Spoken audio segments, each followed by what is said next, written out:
Good morning, good evening, or good night for people who are around the world and in the zone I am now. It is US. My name is Shwa, and I have a guest who I've been waiting for to be on my show since last year. And I am glad that he found some time. He's on Light Up with Shwa, our weekly podcast on conscious living and parenting. So we will find more about him and his work and what are his thoughts. So welcome, Saeed. Assalamu alaikum to your audience. My name is Saeed Khan, and I'm a senior lecturer in Near East and Asian Studies and Global Studies at Wayne State University in Detroit, Michigan, where I've been teaching a variety of courses in the realm of Islamic and Middle East history, politics, and culture. But also adapting to the new realities of the world by teaching courses on globalization and global studies. Oh, so that is additional to the expert areas that I read on your profile. That's correct. Oh, that's additional. Wow. Okay. All right. Good. This is actually a second career. I used to be a practicing lawyer for about a decade, and then 9/11 happened. And when the events of 2001 started to take shape, and particularly as they started to have an impact on the community, both the South Asian and the Muslim communities respectively, I noticed that there was an adaptation that needed to happen, that there was a new demand that was being put upon particularly Muslims, that at one time they had to be theologians, philosophers, political scientists, economists, lawyers, as well as sociologists. And this was becoming overwhelming for the average Muslim American who was being confronted with a series of questions in the grocery line or at work or at school. And as a result, there was a real sense of almost paralysis with so many people. They were becoming quite dejected as to what was the burden being placed upon them. During that time, there were a lot of new ventures and projects. We find that mosques and other spaces were opening themselves up for exactly the kind of questions that they were receiving being answered.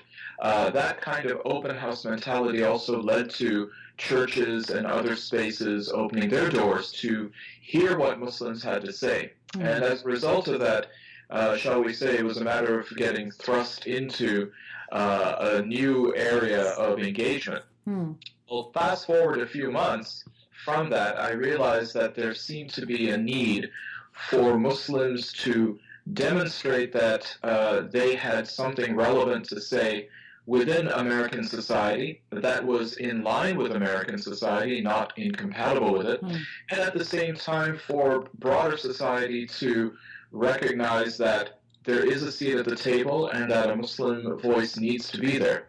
And so I got together with a couple of close friends with an idea that I had. And from that idea, we launched a think tank called the Institute for Social Policy and Understanding.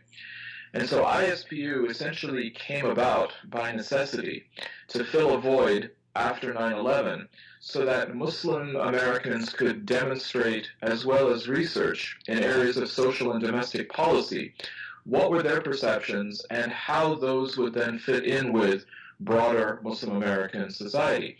And 18 years on, ISPU now, I'd like to say, is probably the leading, if not only, research association that focuses solely on the Muslim American experience. And as a result, it has been quite effective in changing the narrative about Muslim American life. So no longer can people freely invent statistics or memes or narratives about the Muslim American community, because it can then be immediately refuted with kind of data that ISPU is able to not only generate itself, but also to analyze and interpret. And so ISPU.org is now a go-to site not only for members of the community, but for media outlets, policymakers, as well as for the government. Anyone who is interested in getting an accurate representation of the Muslim American experience. Now, after founding that, I realized that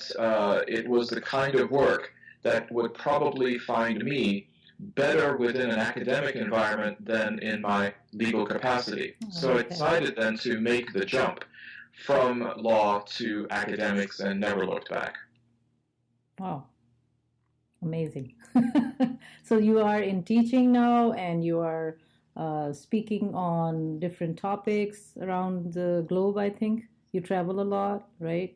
So, I mean, it is the topic that I have as far as what is my research area and what is my discipline, being in the area of Middle East studies as well as Islamic studies, it lends itself to always being relevant. There is always something happening in the news cycle that requires an interpretation and analysis. Beyond that, it is also a topic that has different dimensions in different parts of the world as well as a healthy, or some would even say an unhealthy, curiosity that people have to try to understand this phenomenon that is the Muslim experience. And so that is something that takes me somewhere between 75 to 100,000 air miles a year, whether it is nationally or internationally, meeting with either governments to consult them, academic conferences, and then on occasion also some additional research. Nice, very nice. So do you enjoy that? Oh, immensely. Really? Oh, yeah. That's good. That's why you're doing it. Okay, so you wouldn't want to go back, it means, to your initial job. No, as you said, never look back. Okay. So can you define a little bit about why did you choose these three areas? European Muslims, so do you teach in that? U.S. politics, Islamic bioethics, that means you're teaching and also speaking and educating people and governments about it? Is that what it means? Yes. So one of the things as far as the areas that seem to have now come within my circle of both interest and research, again, was a matter of necessity. When we founded ISPU, one of the elements that we had as a focus was trying to be cutting edge. We always wanted to not focus so much on, well, certainly not the past, or even so much the present, but we wanted to be in a position to then forecast what were the trajectories of the Muslim community, both locally as well as internationally, be able to assess that, and then hopefully, in some cases, guide the Muslim community toward these areas which we feel were of paramount importance and priority for them to focus. So when it comes to bioethics, when it comes to genomics, this, along with artificial intelligence, is the new future, the brave new world, if you will. And faith communities, by and large, and particularly those that have gone through as much trauma and transformation as the Muslim community has, tend to lag behind, and they become then the recipients of so much of what this technology brings about. So I felt that it was important for that to be on the radar for Muslim community, to at least understand some of what was going on so they wouldn't be hit by the impact of this without realizing that it's coming down the way. When it comes to the European Muslim context, particularly for Muslim Americans, there was the need to understand that here we find when people frame the issue of Muslims as Islam and the West or Islam against the West, well, European Muslims are, again, one of the largest groups in the West, along with Muslim Americans. There are some similarities, but there are some stark differences in the experiences, the backgrounds, the histories, and maybe even the futures of these two groups. So it was an important area to compare and contrast. So you do compare European Muslims with American Muslims? Absolutely, absolutely. Any one or two differences for our audience to learn about, like some positive differences? Let's put it that way. Anything that you can talk about? Well, I mean, as far as the Muslim American experience goes, one can say that it is, by and large, a more positive experience than that which European Muslims have to face. Now, part of that has to do with European Muslims are dealing with a legacy of colonialism, post-colonialism of their native countries. And so that brings about a certain dynamic to the relationship. Europe, of course, is also a collection of countries which were organized around a common ethnicity, language, culture, identity, whereas America was not. And so in Europe, a Muslim can live there, or his or her family can be there 5, 6 generations, but they may never be considered to be British, French, German, Italian.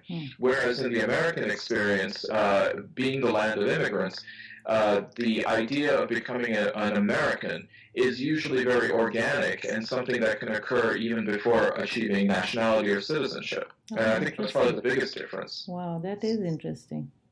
Going back to, so bioethics was, in Islamic bioethics, because I was talking to my boys and they were like, oh, Islamic bioethics, that's interesting, because usually you talk, bioethics is, a more scientific or medical term. Is that where it has been used? And to be, or I must not be understanding it, like, is it, you can use it in social sciences this way? Absolutely. I mean, Islamic bioethics includes such things as end-of-life decisions. What is required, for example, when it comes to life support, whether to refuse life-saving measures at end of life, whether one can withdraw life-sustaining measures or technology once they have already been implemented in an individual. These are matters and principles that Muslim scholars are certainly grappling with, and with the field of medicine and healthcare changing as rapidly as it does, both when it comes to the idea of sustaining life, but also this added issue of the quality of that life which is being presented. It then brings ethical as well as philosophical issues to the fore. The other issue, of course, is genetic engineering. I mean, stem cell research as well as gene therapy are coming on board.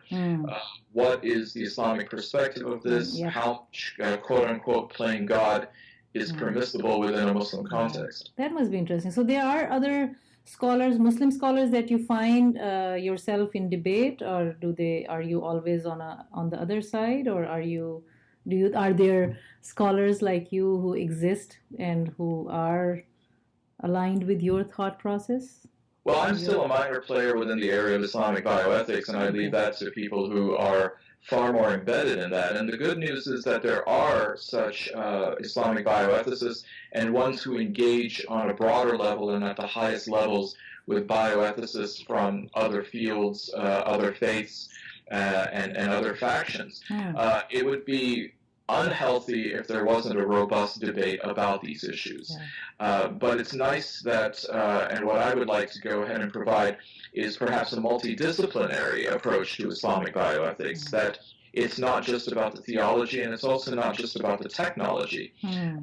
Also, what needs to be considered, for example, is what are going to be the political and the legal and the cultural implications of these kinds of issues as they're played out in various societies. So we need to continue our research along with the times, right? And you can, for the future generations as well, because if we are, does it mean that we didn't have bioethics, Islamic bioethics before? What timeline would you say, like for somebody like me, a common person who doesn't really know much about it and does just know about from the current Kyle Center or your work or others, was it never part of our Islamic history, or was it? Well, quite the contrary. It has always been part of Islamic history. Perhaps the major difference that has occurred, well, two major differences, is one, we no longer are a civilization which governs our own rudder. With the loss of Muslim empire, came the loss of agency, and generally speaking, then that led to others dictating what was important and what was not important for those societies. But the other big difference is that in the past, 1,000 years ago, when we had incredible scientific breakthroughs, discoveries, inventions, and development of knowledge, you find that Islamic bioethicists were there, but they were usually contained in one individual who was both a philosopher, a theologian, as well as a physician. So people, for example, like Ibn Sina, known as Avicenna in the West, or Razi, or Averroes, these individuals were polymaths. They were experts in each of these things. So for them, they didn't have to go out and necessarily consult other people who were specialists in each of these fields because they were actually expert in all of those fields. We now live in a society where we have specialization and subspecialization, and so the challenge then comes for people who are specialists and subspecialists to then convene and engage with others and share that knowledge in order to come up with something that is integrated. No. So let me come to my topic of, before going there, has your research, education, and areas taught, what have they taught you personally, and does it make your work easier with all this knowledge and expertise that you have? Well, I mean, I guess the easy question or the easy answer is that this never turns off, and I'm glad it doesn't. And so it's, I feel it's important not only for myself, but also for understanding society and for society in general. You said this, so for the audience who are listening, you are referring to... I was pointing at my head. Yeah. For video audiences, it's easy to see, but yeah. Sure. Okay, thank you. It is something that I don't really allow myself time to turn off, and I wouldn't want to anyways. But this idea then of, again... So how do you relax? Don't you stop thinking anytime? Like according to some meditative disciplines, you might be like, okay, so you're all the time thinking? Don't you get a break? I find thinking actually to be quite meditative. So I'll give you an example. I mean, I recently was flying to Southeast Asia and had some very, very long flights. I actually enjoy putting on a movie and thinking with the movie in the background. And sometimes what happens is something will be said in a movie that will then trigger or evoke something else, and you can then tie it into something. And so maybe linear thinking is not the only way to think, and you sort of then create a cerebral montage where you're making all of these dots connected. Nice. For me, it's an exercise where I want to try to understand the world better. And I don't only want to understand it for the now, but I want to get a good picture of where it is going. And as a result of that, and given the fact that there are so many interlocking parts, it's really critical to try to understand not only how many parts there are, but how they work in conjunction with one another. Wow, yes. So do you want to give this knowledge and approach to your children in some ways? Well, or is it with you only? Well, I hope not. I hope that when I open my mouth, that knowledge is coming out, and also I hope that ears are open at the same time. I mean, I think it takes two components of that. But I think the bigger question is always, especially as a parent, but also as an instructor when you have students, is it's always important to take the student or the child where he or she lies. I think, unfortunately, what oftentimes happens is that there is an insistence that the child come to you or the student come to you. And this is where you find the biggest waste of energy and resources, that no one is really listening, and therefore knowledge is really not being imparted. Okay. So you then try to contextualize it to what is the child's or the student's reality. Now, in most cases, I find that the best kind of knowledge to effectively be transferred is through, I guess to use a scientific term, osmosis. It's not always through a kind of explicit hit the hammer on the head approach.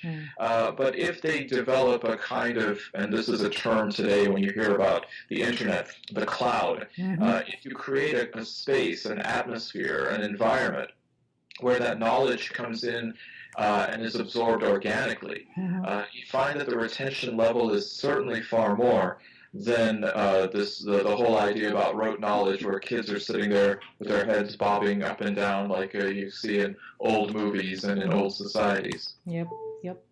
Okay, good.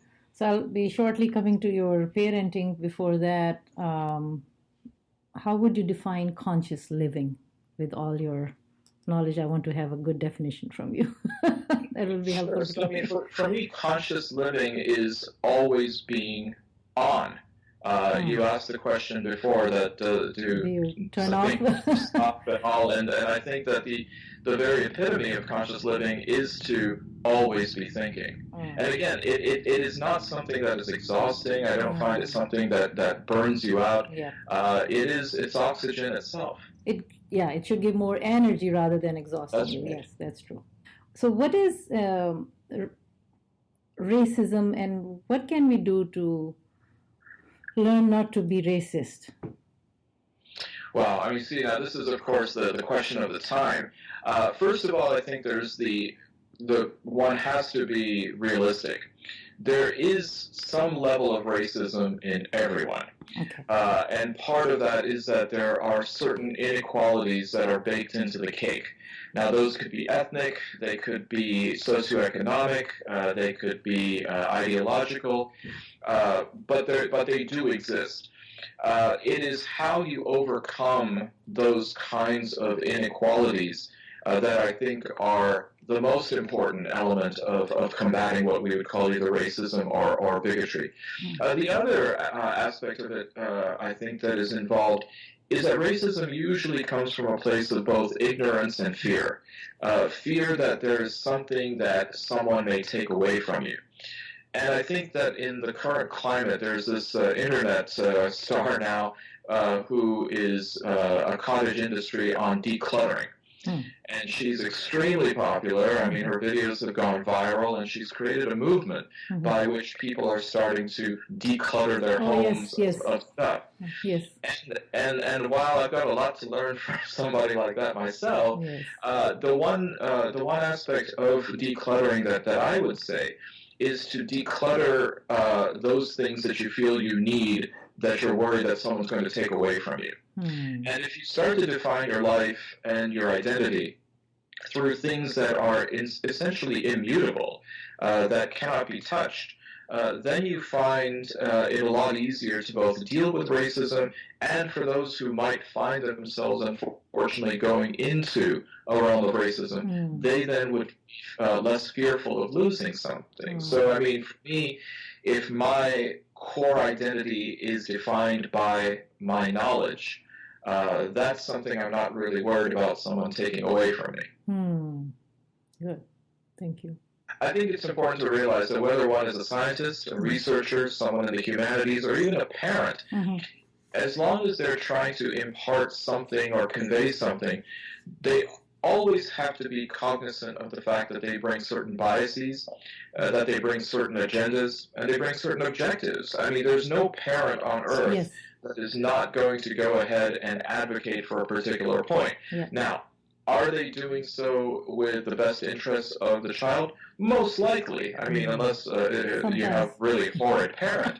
But at the same time, upon what is that agenda based? Is it out of a true sense of altruism for the child and for the benefit, or is it in part due to some insecurities that the parent might have of asserting power over the child and authority over the child?